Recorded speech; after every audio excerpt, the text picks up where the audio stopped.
ताल्लुक कहीं नहीं बल्कि आप जलगांव ज़िले में तालीमी मैदान हो या सियासी मैदान हो, हर फील्ड में शैलेश राणे एक सरगम और एक्टिव वर्कर के हैसियत से जाने जाते हैं। और Rane sir Anglo Urdu high school के हमेशा करीब रहे हैं, चाहे शिक्षक आमदार दलाड़े हो या पदवीधर आमदार तामे सर हो, हर वक्त राणे सर ने शिक्षक आमदार से, पदवीधर आमदार निधि से एंग्लो उर्दू हाई स्कूल को कुछ ना कुछ तोहफा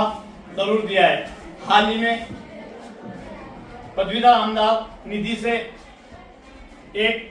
साउंड सिस्टम जो कि वाकई बहुत बेहतरीन और हमारी स्कूल के लिए बहुत ज़रूरी था,